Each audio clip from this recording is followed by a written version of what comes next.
एक अमावस की रात्रि थी और एक व्यक्ति मधुशाला गया। जाते समय उसने सोचा कि रात जब लौटूंगा अंधेरा बहुत हो जाएगा और फिर मैं नशे में भी होऊंगा। सांस लालटेन लेता चला। वो लालटेन लेके मधुशाला गया। फिर उसने वहां शराब पी और आधी रात बीते वो अपने घर की तरफ वापस लौटा। चलते वक्त उसने लालटेन उठा ली और घर की तरफ चला, लेकिन रास्ते पर जगह जगह खड़े हुए जानवरों से, मकानों से, रास्ते पर गुजरते लोगों से उसकी टक्कर होने लगी। वो बार बार अपनी लालटेन उठा के देखने लगा और पूछने लगा अपने मन में कि आज लालटेन को क्या हो गया है, प्रकाश नहीं मालूम होता, रास्ता बड़ा अंधेरा मालूम पड़ता है, लालटेन कुछ प्रकाश नहीं देती। फिर आखिर में वो एक दीवार से टकरा के नाली में गिर पड़ा। उसने गुस्से से लालटेन पटक दी और उसने कहा कि ठीक ही कहते थे पुराने लोग कि कलयुग आएगा जब प्रकाश भी फिर प्रकाश नहीं देगा। ये लालटेन भी कलयुग ही मालूम पड़ती। फिर सुबह उसे बेहोश हालत में ही घर उठा के पहुंचाया गया। दोपहर मधुशाला के मालिक ने एक नौकर भेजा और उसके साथ एक चिट्ठी भेजी। उस चिट्ठी को उसने जाके उस रात शराब पिए आदमी को दी। उस चिट्ठी में मधुशाला के मालिक ने लिखा था, मेरे मित्र, रात तुम भूल से अपनी लालटेन की जगह मेरे तोते का पिंजरा उठा के ले गए। मैं लालटेन वापस भेज रहा हूं, कृपा करके मेरा तोते का पिंजरा तुम वापस लौटा देना। तब उसने पीछे जाकर देखा, वो रात तोते का पिंजरा ले आया था। अब तोते के पिंजरों से प्रकाश नहीं निकलता, लेकिन बेहोश आदमी को यही पता नहीं चलता है कि क्या लालटेन है, क्या तोते का पिंजरा है। आज तक आदमी धर्म के नाम पर तोतों के पिंजरे पकड़े रहा है, इसलिए धार्मिक दुनिया पैदा नहीं हो सकी और आदमी का परिवर्तन नहीं हो सका। धर्म के नाम पर हम तोतों के पिंजरे पकड़े हुए हैं, प्रकाशित दिए नहीं। इस बात में कि पूरब के लोग धार्मिक थे या भारत के लोग आध्यात्मिक थे, ये बात सरासर झूठी है। अब तक कोई जमीन पर कोई मुल्क आध्यात्मिक नहीं रहा है। इस झूठी बात के कारण हमको ये भ्रम पैदा होता है कि हम आध्यात्मिक थे फिर भी हम शांत नहीं हो सके, और तब इसका परिणाम ये होगा कि अगर इतने आध्यात्मिक होते हम शांत नहीं हो सके तो इसका मतलब क्या है, सारी दुनिया कितनी ही आध्यात्मिक हो जाए शांत नहीं हो सकेगी। पहली बात, हम आध्यात्मिक कभी नहीं, इसलिए दूसरा निष्कर्ष लेने की कोई भी जरूरत नहीं है। पहले इस पर ही हम विचार करें हम कैसे आध्यात्मिक थे। क्या आध्यात्मिक बातें करने से कोई आध्यात्मिक हो जाता है? तो तोते भी उपनिषद के वचन बोल देंगे और रामायण की पंक्तियां दोहरा देंगे और आध्यात्मिक शब्दों शास्त्रों को दोहराने में से कोई आध्यात्मिक नहीं होता। की सच्चाई ये है, जो लोग आध्यात्मिक नहीं होते वे ही इन शब्दों को दोहरा के आध्यात्मिक होने की तरक्की पैदा लेने की कोशिश करते हैं। इधर 3000 वर्षों से हमारे देश को ये बुनियादी भ्रम रहा है और उस भ्रम के कारण हम रोज रोज पतित होते गए हैं। ये पतन आध्यात्म के कारण नहीं हुआ है, ये पतन आध्यात्मिक होने के भ्रम के कारण हुआ है। अगर एक अंधे आदमी को यह ख्याल पैदा हो जाए कि मेरे पास आंखें हैं, तो उस अंधे की क्या हालत होगी? वो जगह जगह खड्डों में गिरने लगेगा और तब वो कहेगा कि बड़ा कंट्राडिक्शन मालूम होता है, मेरे पास आंखें हैं फिर मैं गड्ढों में क्यों गिरता हूं? और तब वो ये कहेगा कि फिर निश्चित है दुनिया में आदमी हमेशा गड्ढों में गिरते रहेंगे, क्योंकि आंखों के होने से गड्ढों में गिरने से कोई रुकावट नहीं पड़ती। लेकिन उस आदमी को जानना चाहिए जो गड्ढों में गिर रहा है उसके पास आंखें नहीं होंगी आंखों के होते हुए गड्ढों में गिरने का कोई कारण नहीं। गड्ढों में गिरना और आंखों का न होना एक ही अर्थ रखता है। एक बीमार आदमी को यह ख्याल पैदा हो जाए कि मैं स्वस्थ हूं, तो फिर उसका उपचार भी नहीं हो सकेगा। एक मरे हुए आदमी को ख्याल हो जाए कि मैं जिंदा हूं, तो बात खत्म हो गई। भारत के पतन में जो सबसे बड़ी बात काम करती रही है वो ये भ्रम कि हम आध्यात्मिक हैं।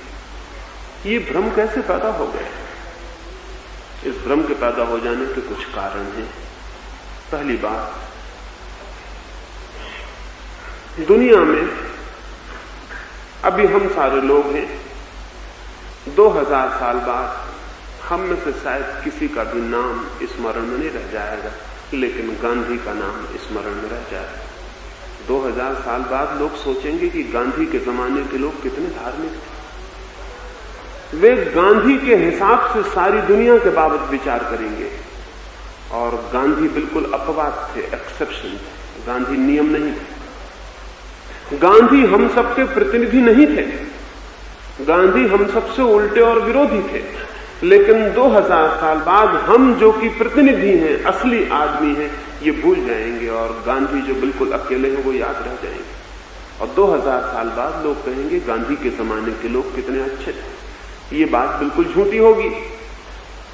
गोंड से तो हमारा प्रतिनिधि हो भी सकता है, गांधी हमारे प्रतिनिधि बिल्कुल नहीं।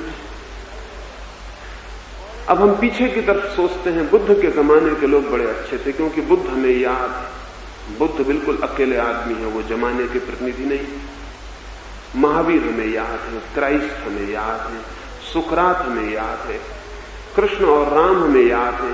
उनके आधार पर हम सोचते हैं कि उस जमाने के लोग कितने धार्मिक और कितने आध्यात्मिक थे। ये सारा तर्क अत्यंत मिथ्या और झूठ है। ये एक आदमी के आधार पर सभी लोगों का निर्णय लेना है, ये बिल्कुल गलत है। सच्चाई इससे उल्टी। सच्चाई यह है कि बुद्ध अपने जमाने के प्रतिनिधि नहीं थे। अन्यथा बुद्ध किन लोगों को समझा रहे थे कि चोरी मत करो, बेईमानी मत करो, झूठ मत बोलो, हिंसा मत करो, क्रोध मत करो। बुद्ध किसको समझा रहे थे ये बातें? या तो बुद्ध पागल थे, लोग आध्यात्मिक थे और बुद्ध समझा रहे थे चोरी मत करो। बुद्ध की शिक्षाएं किसके लिए थी अगर चोर नहीं थे तो? अगर बेईमान नहीं थे, अगर धोखेबाज लोग नहीं थे? किसको समझा रहे थे बुद्ध? क्राइस्ट किसको समझा रहे थे कि प्रेम करो? किसको समझा रहे थे कि एक चांटा कोई मारे तुम्हारे गाल पर तो दूसरा उसके सामने कर देना? आध्यात्मिक लोगों को।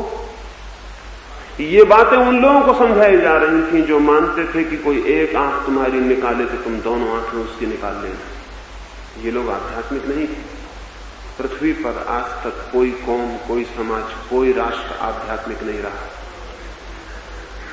लेकिन इन लोगों के आधार पर एक भ्रम पैदा होता है कि पिछले जमाने बहुत आध्यात्मिक थे। मैंने बहुत खोज की कि कोई ऐसी किताब मिल जाए जो ये कहती हो कि हमारे जमाने के लोग आध्यात्मिक हैं। ऐसी किताब मुझे नहीं मिल सकी। दुनिया की सबसे पुरानी किताब चीन में उपलब्ध है, जो कोई 6000 वर्ष पुरानी होगी।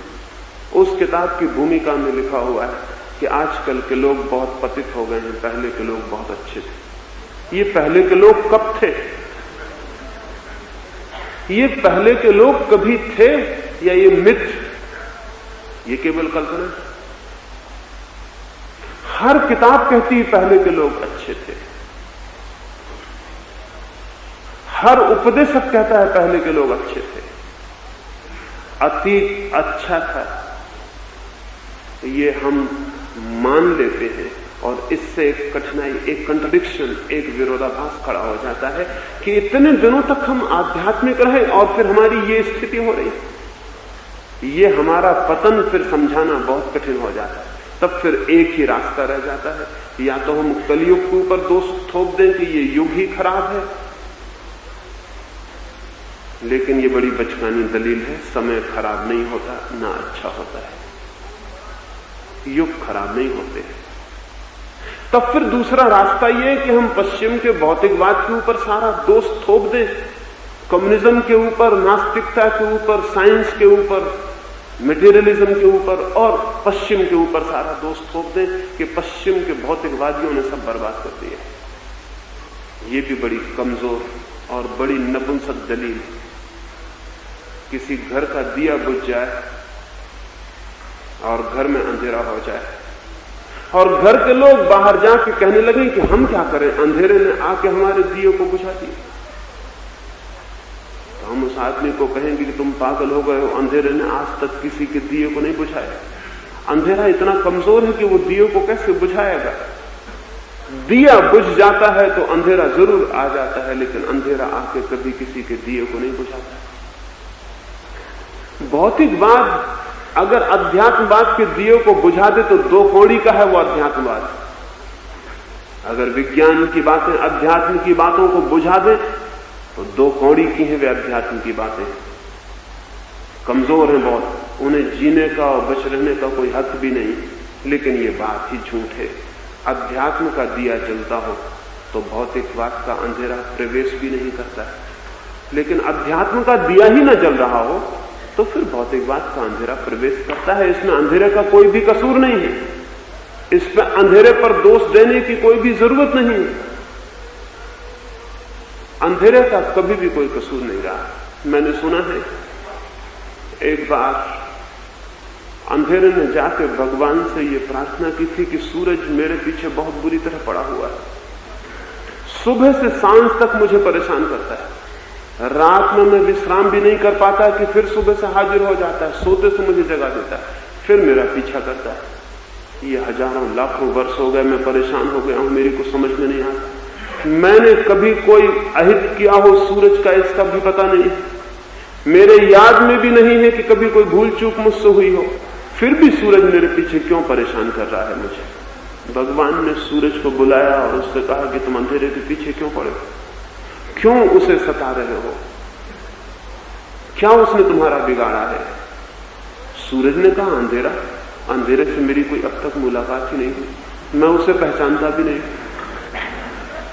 बिगाड़ने न बिगाड़ने का सवाल नहीं, सताने न सताने का सवाल नहीं, मैं उसे जानता भी नहीं हूं।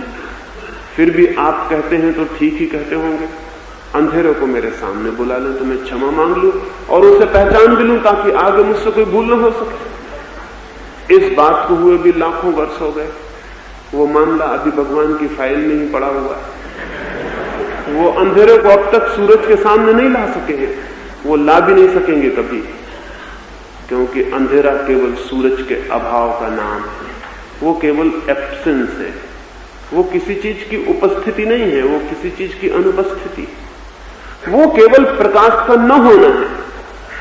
तो प्रकाश के सामने ही प्रकाश की अनुपस्थिति को कैसे मौजूद किया जा सकता है। या तो मैं इस कमरे में हो सकता हूं या मेरी गैर मौजूदगी हो सकती है, दोनों चीजें एक साथ नहीं हो सकती। तो अंधेरे को सूरज के सामने नहीं लाया जा सकेगा। अध्यात्म के सामने कोई भौतिकवाद कभी नहीं आया और कभी नहीं आ सकता है, लेकिन अध्यात्म है ही नहीं। और तब हम सोचते हैं कि ये इतना विरोधाभास कैसे पैदा हो गया। ये विरोधाभास हमारा तार्किक विरोधाभास है, जीवन की वस्तुस्थिति का विरोध नहीं। ये हमारे सोचने की बुनियादी भूलों में से एक भूल। ये बात ही गलत है कि अब तक कोई मुल्क धार्मिक हो गया, इसलिए आदमी अशांत है, अशांत होगा। इसलिए आदमी बेचैन है, आदमी बेचैन होगा। इसलिए असंतोष है, असंतोष होगा। कुछ व्यक्ति जरूर आध्यात्मिक हुए हैं, और जो व्यक्ति आध्यात्मिक हो गए हैं उनके जीवन में ना असंतोष है, ना अशांति है, ना बेचैनी। समझ मेरी यह है कि जो एक व्यक्ति के जीवन में घटित हो सकता है वो सबके जीवन में घटित हो सकता है। घटित नहीं हुआ है लेकिन घटित हो सकता है, क्योंकि बुनियादी रूप से दो व्यक्तियों के बीच कोई भेद नहीं। बुद्ध के और मेरे बीच, महावीर के और आपके बीच, क्राइस्ट के और कृष्ण के और किसी के बीच कोई बुनियादी भेद नहीं। मनुष्यता एक बीज है, जो लोग उस बीज पर श्रम करते हैं उनका बीज वृक्ष बन जाता है, उस वृक्ष से छाया उपलब्ध होती है। उस वृक्ष में फूल आते हैं और फल लगते हैं।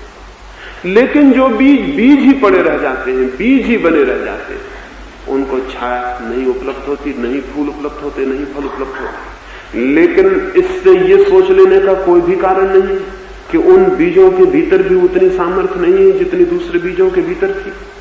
प्रत्येक बीज वृक्ष बनने में समर्थ है और प्रत्येक मनुष्य शांति को उपलब्ध करने में और प्रत्येक मनुष्य परमात्मा को उपलब्ध करने में। मनुष्य एक बीज है और परमात्मा उसका विकास है। और अगर एक मनुष्य भी उस अवस्था को उपलब्ध होता है जिसे वो प्रभु प्राप्ति कहता है, मोक्ष कहता है, सत्य कहता है, निर्वाण कहता है, तो सभी मनुष्य हकदार हो जाते हैं, अधिकारी हो जाते हैं उस स्थिति को पाने की।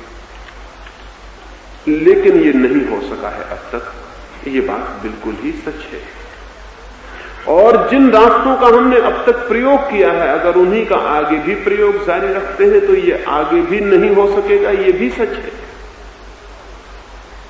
अध्यात्म के नाम पर कुछ गलत दिशाएं प्रचलित रही हैं, इसलिए ये बात नहीं हो सकी। ठीक अध्यात्म, ठीक वैज्ञानिक अध्यात्म नहीं पैदा हो सका है जो पूरे लोकांतर को परिवर्तित कर सके, संपरिवर्तित कर सके, क्रांति दे सके। और इसमें सबसे बड़ी बाधा यही रही है कि जिनको भी ये ख्याल पैदा हो गया है कि हम आध्यात्मिक हैं, उन्हीं ने विकास को अवरुद्ध कर दिया, उन्होंने चीजों को ठहरा दिया। मनुष्य को बहुत तरह के भ्रम हो सकते हैं। भ्रम बहुत आसान है, भ्रमों को पाल लेना बहुत सरल भी है, सपने देखना बहुत सुविधापूर्ण भी है। फिर जो दरिद्र होते हैं वो रात सपने देखते हैं कि समृद्ध हो गए हैं, जो दिन में भीख मांगते हैं वो रात सपने देखते हैं कि वो सम्राट हो गए। जीवन में बहुत बेचैनी है, बहुत दुख है, बहुत अशांति है, और इसलिए अध्यात्म के और अध्यात्म की शांति के सपने देखना लोग शुरू कर देते। लेकिन सपने सच्चाइयां नहीं है, और सपने देखने से जीवन की स्थितियां परिवर्तित नहीं होती। और आदमी अब तक बृहत समाज मनुष्य का सपने देखता रहा है। भगवान के नाम पर हमने बहुत सपने देखे और उन सपनों को ही हमने धर्म समझ लिया है। सत्य के नाम पर हमने बहुत सपने देखे हैं और उन सपनों को ही हमने सत्य समझ लिया है। इसलिए हम ठहर गए हैं और रुक गए हैं और मनुष्य जाति का आगे कोई विकास दिखाई नहीं पड़ता है कि आगे कैसे विकास होगा। ऐसा लगता है कि शायद ऐसा ही होता रहेगा, लेकिन अनंत संभावनाएं हैं मनुष्य की और जिनकी हम कल्पना भी नहीं कर सकते। कल रात ही मैं बात कर रहा था, एक बिशप था जर्मनी में, बिशप राइट। वो एक विश्वविद्यालय में प्रवचन करने गया है। वहां बोलते समय उसने कहा कि दुनिया का जितना विकास होना था वो हो चुका है, अब कोई संभावना विकास की नहीं मालूम होती। आदमी करीब करीब ऐसे ही जिए चला जाएगा। विज्ञान को जो खोजें करनी थी वो पूरी हो चुकी। अब कुछ समझ में नहीं आता कि और खोज क्या हो सकती है। एक आदमी उस सभा में उठ के खड़ा हो गया और उसने कहा कि ऐसा मत कहिए, बहुत बातें हो सकती हैं, क्योंकि आदमी के अतीत से आदमी का भविष्य बहुत बड़ा है। अतीत बहुत छोटा था, भविष्य बहुत बड़ा है। ऐसा मत कहिए कि अब कुछ भी नहीं हो सकता। उस बिशप ने टेबल ठोक के कहा कि मैं कहता हूं अब कुछ भी नहीं हो सकता, तुम सुझाओ कि क्या हो सकता है, क्या संभव है। उस आदमी ने झिझकते हुए कहा, उसने कहा कि ये हो सकता है अभी आदमी आकाश में नहीं उड़ता, कल आकाश में उड़ने लगे, तब तक हवाई जहाज नहीं बनेगा। वो बिशप हंसने लगा और उसने कहा, पागल हो तुम, 10,000 साल से आदमी सपने देखता है आकाश में उड़ने के, कोई आदमी उड़ नहीं पाया अब तक। लोग कहानियां लिखते हैं आकाश में उड़ने की, लेकिन कोई आदमी उड़ नहीं पाया, कोई नहीं उड़ सकेगा, ये संभव नहीं है। और आप हैरान होंगे, उसी बिशप के 2 लड़कों ने 25 साल बाद हवाई जहाज निर्माण किया। उसी बिशप के 2 लड़कों ने, तो वो जिंदा था तब। उसने अपनी आत्मकथा में लिखा कि मैं हैरान हो गया हूं, मुझे कल्पना भी नहीं थी कि मेरे ही 2 लड़के राइट ब्रदर्स, वो उसी बिशप राइट के लड़के थे दोनों, बिल्वर और ओलिवर राइट, वो दोनों उसी के लड़के थे। मेरे ही लड़के मेरे ही घर में पहला हवाई जहाज निर्माण कर लेंगे, इसकी तो मैं कल्पना नहीं कर सकता था, क्योंकि मैं तो कहता था कि दुनिया में कोई भी नहीं कर सकेगा। आदमी का भविष्य आदमी के अतीत से बहुत बड़ा है, इसलिए निराश होने का कोई भी कारण नहीं, जरा भी कोई कारण नहीं। आदमी शांत हो सकता है, आदमी संतोष को उपलब्ध हो सकता है, और आदमी आनंद को भी उपलब्ध हो सकता है।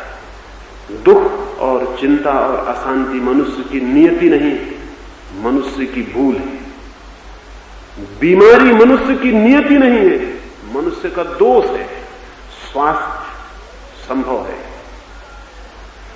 जैसे शारीरिक स्वास्थ्य संभव है, वैसे ही मानसिक स्वास्थ्य भी संभव है। जैसे शारीरिक स्वस्थ होना संभव है और रोज संभावना बढ़ती जाती है मनुष्य के शारीरिक स्वास्थ्य की, क्योंकि हम शरीर विज्ञान की खोज में लगे हैं, ऐसे ही मनुष्य के आत्मिक स्वास्थ्य की संभावना भी बढ़ सकती है अगर हम आत्मिक विज्ञान की खोज में लगे। लेकिन आत्मिक विज्ञान के नाम पर हम अंधविश्वासों में पड़े हैं, तो फिर यह विकास नहीं हो सकता है। आत्मविज्ञान के नाम पर हम अंधविश्वासों को पकड़े हुए हैं। विज्ञान के नाम पर आदमी बहुत दिन तक जादू टोनों को पकड़े रहा। मैजिक था, साइंस नहीं थी। कोई आदमी बीमार हो जाए तो मंत्र फूको, हजारों साल तक मंत्र फूके गए, उससे कुछ भी नहीं हुआ। तो कोई कह सकता था कि आदमी स्वस्थ हो ही नहीं सकेगा, क्योंकि हम हजारों साल से मंत्र फूक रहे हैं, लेकिन आदमी स्वस्थ नहीं होता। वो दिशा गलत थी, वो आदमी के स्वस्थ होने की असंभावना नहीं थी, वो दिशा गलत थी। मंत्र फूकने से कुछ भी नहीं हो सकता था। लेकिन फिर आदमी ने खोजबीन की, रुक नहीं गया, और उसने विज्ञान को खोज लिया, उसने मेडिकल साइंस को खड़ा कर लिया। वो अब अभी भी पूरी खड़ी नहीं हो गई, लेकिन रोज कदम आगे बढ़ते जाते हैं, और इस बात की संभावना बढ़ती चली जाती है कि एक जमाना आए कि आदमी को बीमार रहने के हम सारे कारणों पर विजय पा लें, उसके स्वास्थ्य की हम सुनिश्चित व्यवस्था करें। जो शरीर के लिए हो सकता है वो मन के लिए क्यों नहीं हो सकता? लेकिन मन के संबंध में भी हम जादू टोने की स्थिति में है, भी मन के संबंध में हमारी विज्ञान की स्थिति पैदा नहीं हुई। एक समुद्र के किनारे एक बाप अपने बेटे को लेकर टहलने गया था, छोटा सा बेटा। वो उसको समुद्र के किनारे टहल रहा है, सांझ सूरज ढल रहा है। वो छोटा बेटा अपने बाप को बड़ा ताकतवर मानता है। बाप उसके सामने आकर के भी चल रहा है।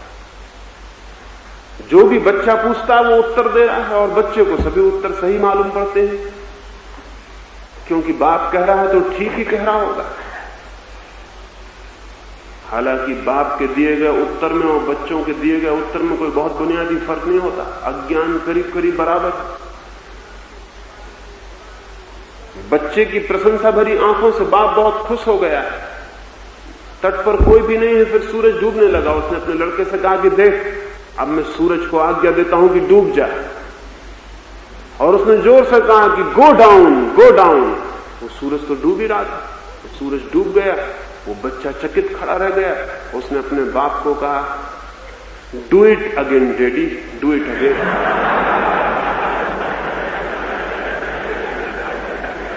एक बार और करके दिखाइए पिताजी, बहुत मजा आया, एक बार और करिए। उस पिता ने कहा कि ये काम दिन में एक ही बार होता है, अब कल। मंत्र की ताकत इतनी है कि मैं एक ही बार कर सकता हूं, अब कल करूं। लेकिन बच्चा आज नहीं कल जवान हो जाएगा और जान लेगा ये मंत्र की ताकत से नहीं हुआ।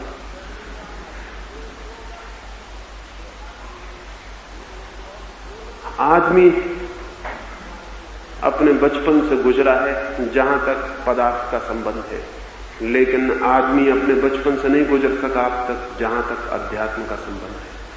अध्यात्म के संबंध में हम अभी भी प्रिमिटिव हैं, अभी भी आदिवासी हैं।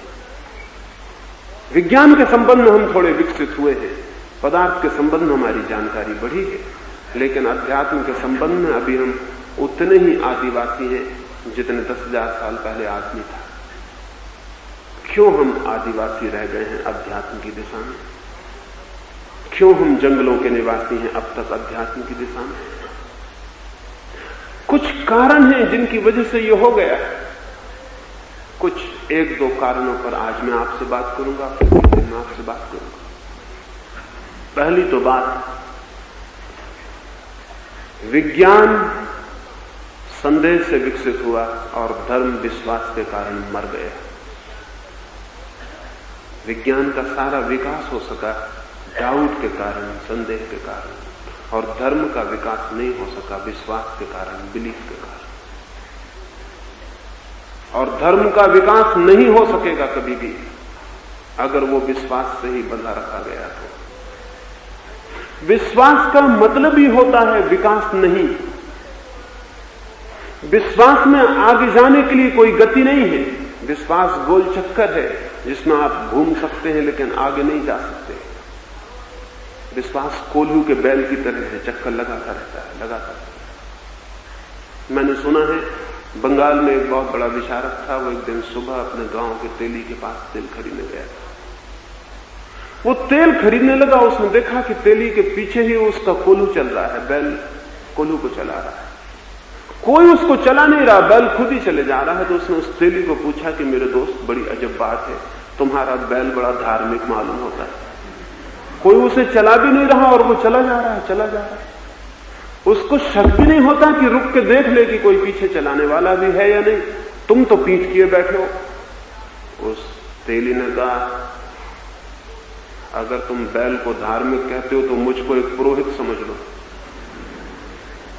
देखते नहीं हो मैंने उसकी आंख पर पट्टियां बांध दी हैं, उसे दिखाई नहीं पड़ रहा है। उस विचारक ने कहा कि ये भी ठीक है कि तुमने उसकी आंख पे पट्टियां बांध दी हैं, लेकिन कभी वो रुक के भी तो पता लगा सकता है कि कोई पीछे चलाने वाला है या नहीं। उसने कहा कि तुम देख नहीं रहे हो, उसके गले में मैंने घंटी बांध दी, जब तक वो चलता रहता है घंटी बजती रहती, जब वो रुकता है घंटी रुक जाती, मैं उठ को उसको फिर चला देता हूं। उसे पता भी नहीं चल पाता कि पीछे कोई मौजूद नहीं था।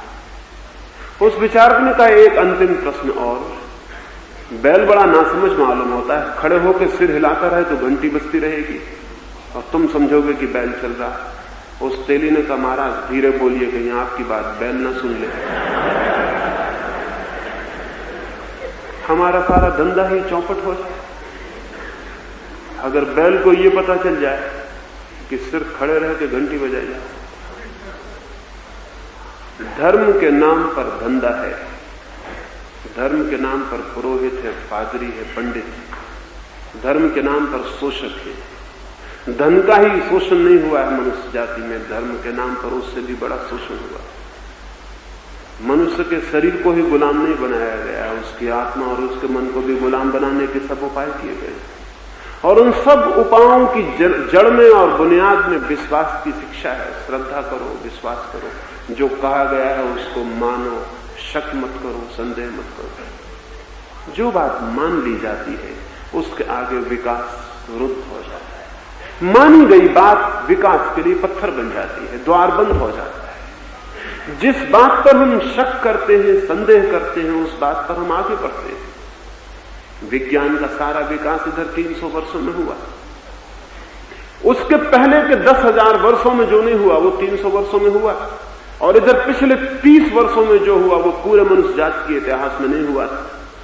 और अगर दिन ठीक रहे और दुनिया के राजनीतिक बिल्कुल पागल साबित नहीं हुए तो शायद आने वाले 30 वर्षों में जो होगा वो कभी नहीं हुआ।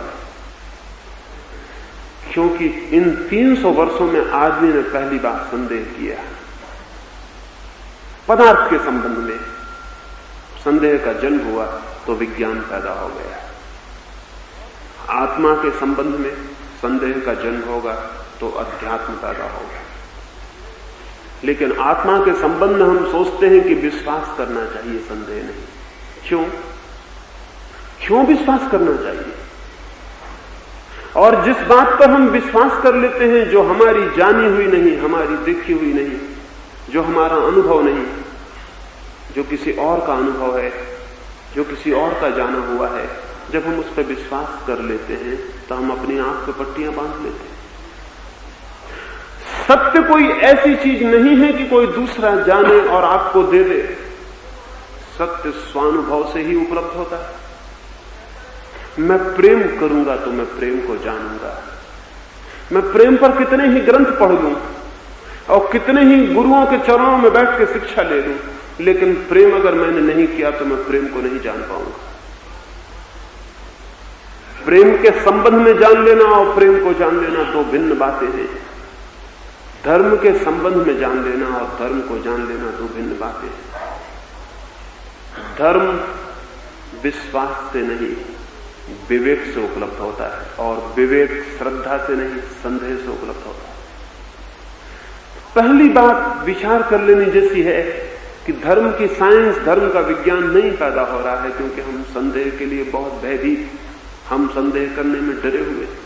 जिन कौमों ने संदेह नहीं किया वे समझती हैं कि हम धार्मिक हैं, वे वैज्ञानिक भी नहीं है। धार्मिक होना तो बहुत दूर की बात है, धार्मिक होना तो बहुत ऊंची बात है, वो वैज्ञानिक भी नहीं है जिन्होंने संदेह नहीं किया। हम अपने मुल्क को इसलिए धार्मिक समझते हैं क्योंकि हम विश्वास करते हैं। विश्वास धार्मिक आदमी का लक्षण नहीं है।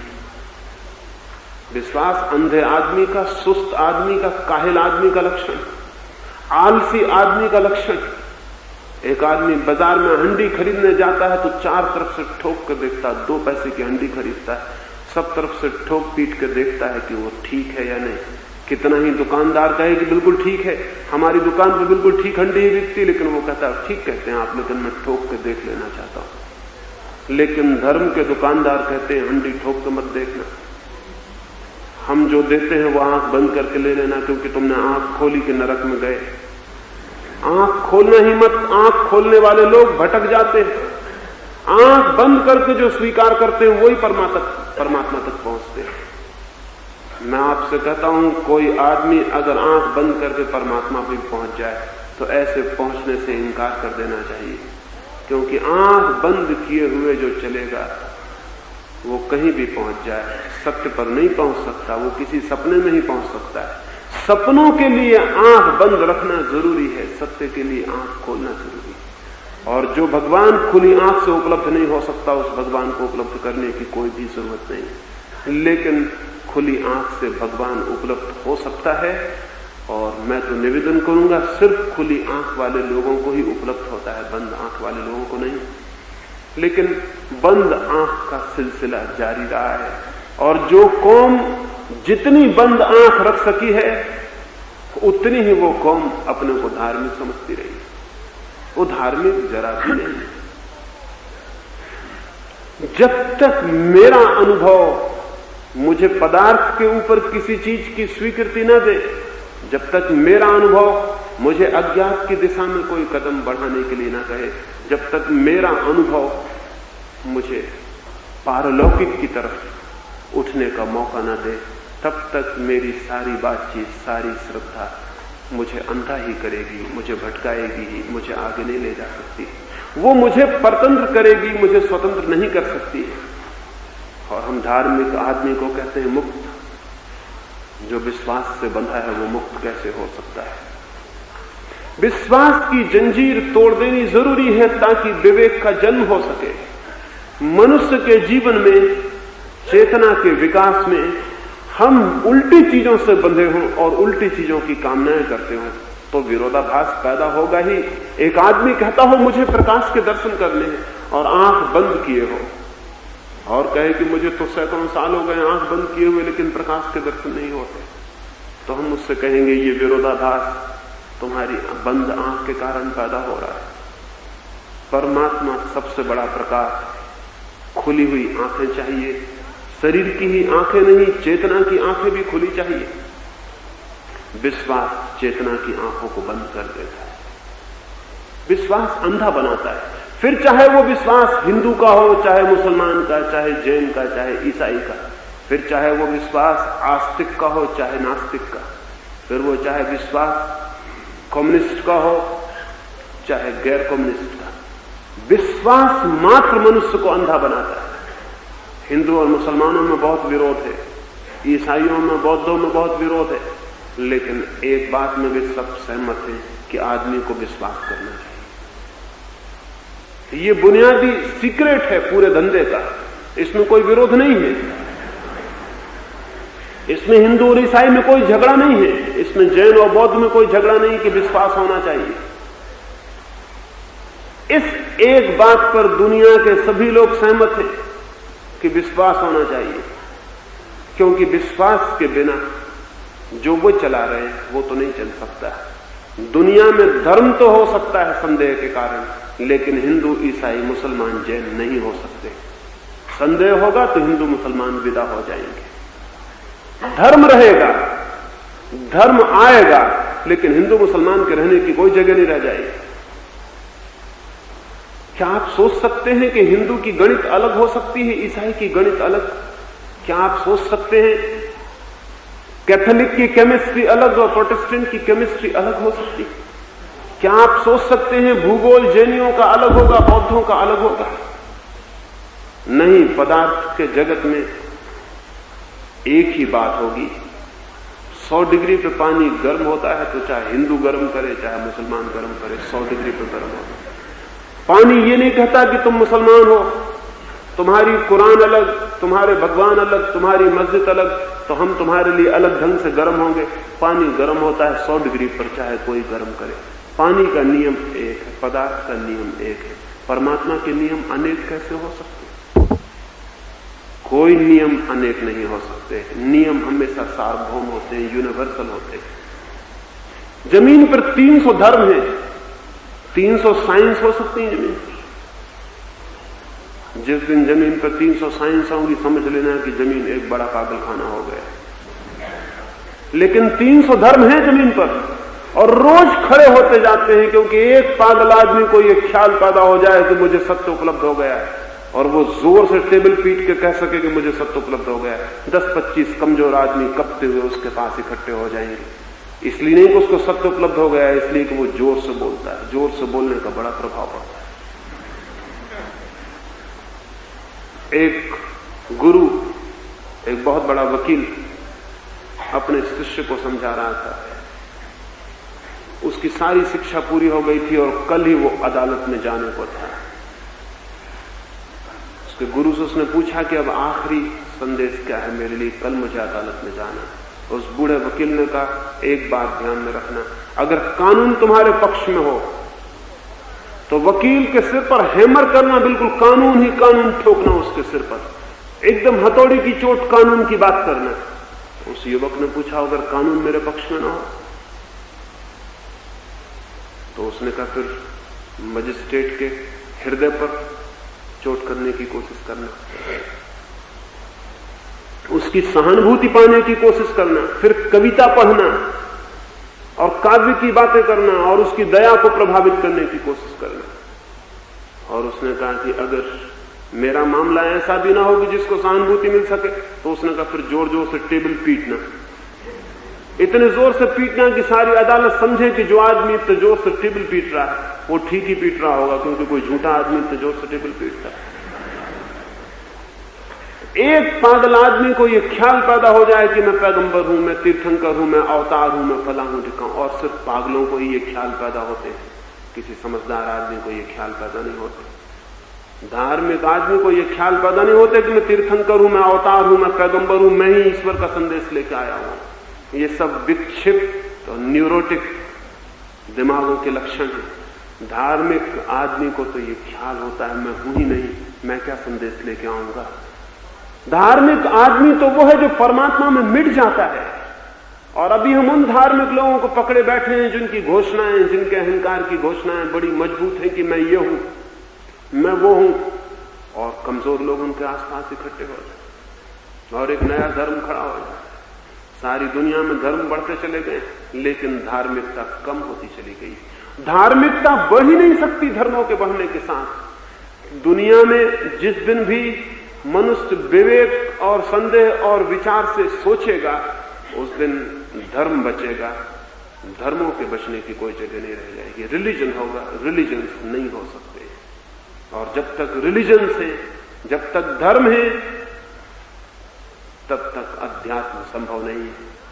अध्यात्म तो पदार्थ के जगत में जैसा विज्ञान है, वैसा चेतना के जगत में अध्यात्म है। अध्यात्म तो होगा सार्वलौकिक, सार्वभौम, सार्वजनीन, एक सारे विश्व का, क्योंकि वे नियम सार्वभौम ही हो सकते हैं। वे नियम अलग अलग लोकल नहीं हो सकते कि पूना का अलग धर्म है और मुंबई का अलग धर्म, और फिर पूना में ही मस्जिद वाले का अलग धर्म है और मंदिर वाले का अलग धर्म। ये संभावना नहीं है, लेकिन ये संभावना अब तक रही, क्योंकि विश्वास के आधार पर धर्मों को खड़ा किया गया। विश्वास अंधा है, वो ये नहीं पूछ सकता कि क्या गलत है, तो जो भी पकड़ा दिया जाता है वो ठीक ही हो जाता है। उसको फिर संदेह करने का, विचार करने का कोई सवाल नहीं रह जाता। विश्वास ने मनुष्य जाति को आध्यात्मिक नहीं होने दिया, पहली बात। दूसरी बात, मनुष्य के सारे इतिहास में एक बात पर निरंतर ध्यान रखना जरूरी रहा है, जो नहीं हो सका आज तक। वो ये कि लोग सोचते हैं कि जीवन की श्रेष्ठतम अनुभूतियां पारंपरिक हो सकती हैं, ट्रेडिशनल हो सकती हैं, तो भूल में। जीवन की श्रेष्ठ अनुभूतियां हमेशा वैयक्तिक होती हैं, उनकी कोई परंपरा, उनका कोई सामूहिक, कोई धारा नहीं होती। जीवन की श्रेष्ठ अनुभूतियों की सौंदर्य का अनुभव मेरा अनुभव है, प्रेम का अनुभव मेरा अनुभव है, सत्य का अनुभव भी मेरा अनुभव होगा, प्रार्थना का अनुभव भी मेरा अनुभव होगा। मैं अपने निजी एकांत में, मैं अपने व्यक्तित्व की गहराइयों में उसे अनुभव करूंगा और जानूंगा, लेकिन परंपराओं से चलते हुए शब्द और शास्त्र और ज्ञान अगर मैं पकड़ लूं तो मैं उनमें जकड़ जाऊंगा और मेरी निजी अनुभूतियों से वंचित रह जाऊंगा। आदमी नहीं धार्मिक हो पाया क्योंकि धर्म एक परंपरा बन गया। धर्म परंपरा नहीं, धर्म अंतर्भाव है, धर्म अंतर से आविर्भाव है, बाहर से मिली हुई बपौती नहीं। धन की बपौती मिल सकती है, मेरे बाप मुझे जाते वक्त धन दे सकते हैं, मैं अपने बेटे को जाते वक्त धन दे सकता हूं, लेकिन ज्ञान नहीं, अनुभव नहीं। मैंने जो जाना और जिया है उसे मैं ज्यादा से ज्यादा शब्द दे सकता हूं, लेकिन वो अनुभूति ट्रांसफरेबल नहीं है, एक हाथ से दूसरे हाथ में नहीं दी जा सकती। अब तक हमने अनुभूतियों को भी हस्तांतरणीय मान लिया और जो दिया गया उसे हम पकड़ के बैठ गए। फिर हमारे हाथ में कोरी राख रह जाए तो आश्चर्य नहीं है, क्योंकि अनुभूति का अंगारा एक व्यक्ति की अपनी अनुभूति से जलता है, दूसरे के हाथ में जाके वो राख हो जाती है। फिर उस राख को पकड़ के हम बैठे रहे और पूजा करते रहे हजारों साल तक, तो भी उसमें आग पैदा नहीं होती। आग तो हमेशा अपनी ही अनुभूति से उत्पन्न होती है। तो धर्म न तो श्रद्धा है, धर्म है विवेक, और धर्म परंपरा नहीं है, धर्म है वैयक्तिक अनुभूति, वो है इंडिविजुअल एक्सपीरियंस। उसके लिए कोई ऐसा रास्ता नहीं है कि कोई किसी को देता चला जाए और वो आगे बढ़ता चला जाए।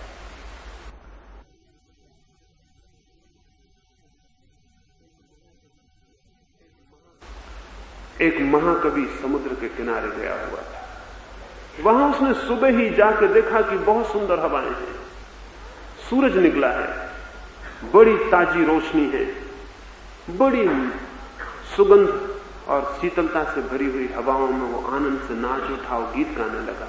फिर उसे ख्याल आया कि मैं अकेला आया हूं, उसकी पत्नी, उसकी प्रेयसी तो दूर एक अस्पताल में बीमार पड़ी है। ये खुशी मैं उसे किस तरह भेजूं, ये आनंद जो मैंने जाना है सुबह समुद्र के तट पर, ये उसे किस तरह पहुंचाऊं। फिर वो कवि ही था, उसे ख्याल आया कि क्यों ना मैं एक सुंदर पेटी बनाऊं और उसमें ये सब रोशनी और ये सब हवा बंद कर दूं और अपनी पत्नी को भेज दूं। आखिर वो कवि ही था, उसे ये ख्याल भी नहीं आया कि पेटियों में समुद्र की हवाएं और सूरज की रोशनियां बंद नहीं होती, लेकिन वो पेटी ले आया। अगर उसको ख्याल आ जाए तो वो कभी ना हो के वैज्ञानिक हो जाए, उसे ख्याल नहीं आया। वो गया और जाकर उसने एक बहुत खूबसूरत पेटी बनवाई। पेटी बहुत खूबसूरत थी, इसमें कोई शक नहीं, लेकिन पेटी की खूबसूरती सूरज की रोशनी को बंद नहीं कर सकती। उसने आके समुद्र के किनारे की हवाएं उस पेटी में भरी, रोशनी भरी, फिर खूब ताला ठीक से लगाया, फिर एक चिट्ठी लिखी और एक संदेश वाहक के हाथ वो पेटी भेजी। और उस पत्र में उसने लिखा कि इतना सुंदर, इतना आनंदपूर्ण प्रभात मैंने देखा है कि अपने जीवन में नहीं देखा।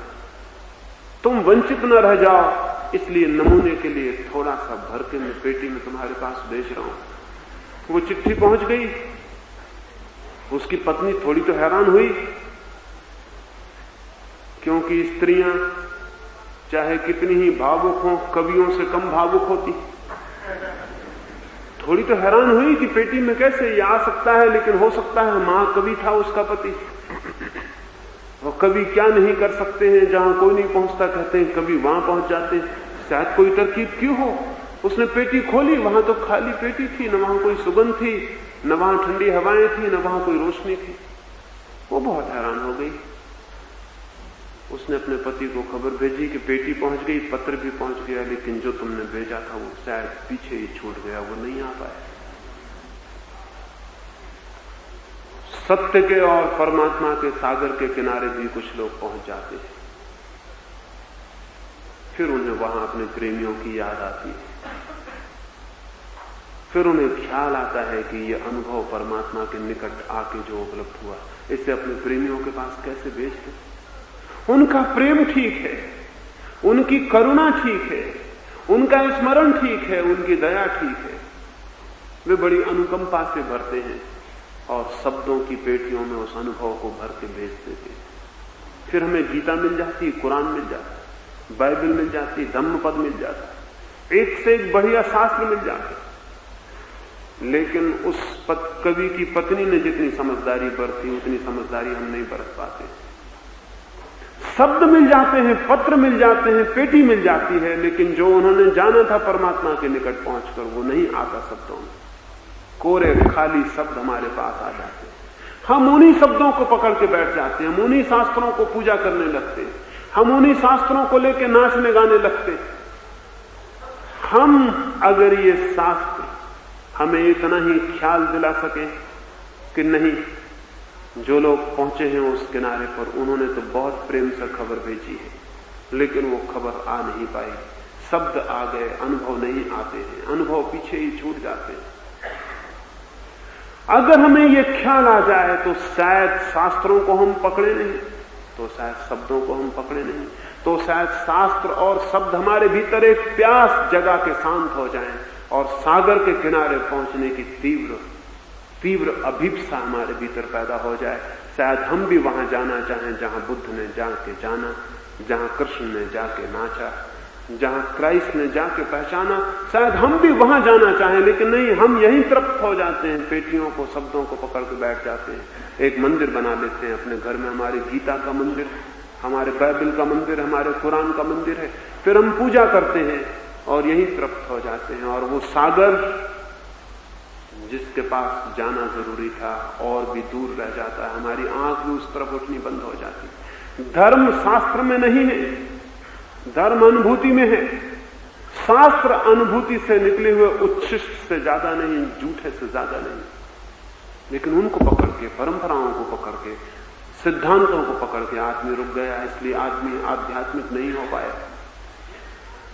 श्रद्धा से मुक्ति चाहिए अगर मनुष्य को आध्यात्मिक बनाना हो, परंपरा से मुक्ति चाहिए, शास्त्र से मुक्ति चाहिए, तो मनुष्य के भीतर वो संभावना प्रकट हो सकती है जो उसे प्रभु के निकट पहुंचा देती।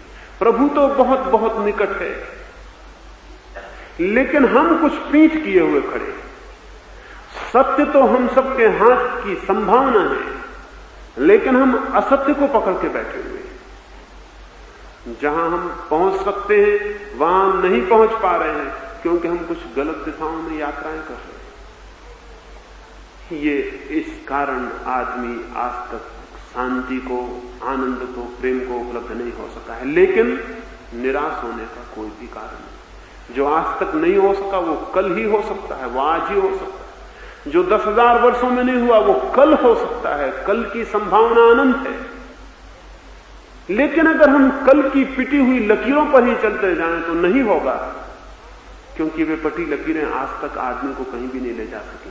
अगर उन्हीं लीकों पर हम चलते चले जाएं तो नहीं होगी ये बात, लेकिन ये हो सकती है, क्योंकि वे रास्ते छोड़े जा सकते हैं, नए रास्ते खोजे जा सकते हैं। नए मार्ग खोजे जा सकते, पुरानी भटकन मिटाई जा सकती है, आंख से पट्टियां उतारी जा सकती है, धोखे से बचा जा सकता है। एक छोटी सी घटना और आज की बात मैं पूरी करूंगा। शैतान ने एक बार सारी दुनिया के लोगों को खबर की कि मुझे कुछ चीजें नीलाम करनी है, ऑक्शन करना। अब शैतान की चीजों को लेने के लिए दुनिया में जिनके पास भी सामर्थ्य थी वो सभी पहुंच गए, क्योंकि एक से एक बढ़िया चीजें होंगी। भगवान के पास तो कुछ बढ़िया चीजें होती नहीं, प्रार्थना होती है, ध्यान होता है, शांति होती है। शैतान के पास न मालूम क्या क्या तरकीबें हों, क्या क्या खूबियां हों। सारे लोग शैतान के ऑक्शन में पहुंच गए। उसने कई चीजों पर, सब चीजों पर दाम लगा के रख छोड़े थे, उनका नीलाम होना था। उसमें बेईमानी थी, उसमें हिंसा थी, उसमें झूठ था, उसमें क्रूरता थी, उसमें सब चीजें थी, सबके दाम थे। सब चीजें आदमियों के हैसियत के भीतर थी, उन्होंने उनको धीरे धीरे सभी चीजें बिक गई। सिर्फ एक चीज, निराशा, तो बहुत ज्यादा दाम लगा रखे थे उसने, उसको खरीदने की सामर्थ्य किसी के भी भीतर नहीं थी। लोगों ने उस शैतान से कहा कि निराशा के इतने दाम लगा रखे, एक से एक बढ़िया चीजें, हिंसा, कठोरता, दुष्टता सब सस्ते में बेच दी आपने, निराशा के इतने दाम क्यों लगा रखे? शैतान ने कहा कि मेरी और कोई चीज असफल हो जाए, निराशा कभी असफल नहीं होती। जिस आदमी को मुझे परमात्मा की तरफ जाने से रोकना होता उसको मैं निराशा पिला देता हूं, और सब चीजें असफल हो जाती हैं। कठोर आदमी नम्र बन जाता है, हिंसक आदमी अहिंसक हो जाता है, झूठ बोलने वाला सच बोलने लगता है, और सब तरकीबें गलत साबित हो जाती हैं। लेकिन निराशा मेरी कभी गलत साबित नहीं होती, क्योंकि निराश आदमी कुछ होने का ख्याल ही छोड़ देता है। हिंसक को हमेशा लगता रहता है मैं अहिंसक हो जाऊं, बेईमान को लगता है मैं ईमानदार हो जाऊं। लेकिन निराश का मतलब ही है कि जिसको ये लगता है कि अब मैं कुछ भी नहीं हो सकता हूं। तो निराशा सबसे अद्भुत चीज है मेरे पास, इसको मैं सस्ते में नहीं बेच सकता। सब चीजें बिक गई, निराशा नहीं बिक सकी। वो शैतान के पास अभी भी है, और अभी भी वो एक ही तरकीब से सारी मनुष्य जाति को आगे बढ़ने से हमेशा रोकता रहता है। बस एक ही दवा उसके पास रह गई। सब दवाएं आदमियों ने खरीद ली, और हिंदुस्तान के आदमियों ने काफी चीजें खरीद ली। एक दवा उसके पास रह गई है, निराशा की। और अगर मनुष्य जाति को कोई चीज रोकेगी आगे बढ़ने से, तो वो सिर्फ निराशा है और कुछ भी नहीं। मैं निराश नहीं हूं, और मैं आपसे भी निवेदन करता हूं, निराश होने का कोई भी कारण नहीं। ये हो सकता है कि आज तक जो नहीं हुआ उसके न होने का कारण हमारी कोई बुनियादी भूलें थी, वो कल हो सकता है।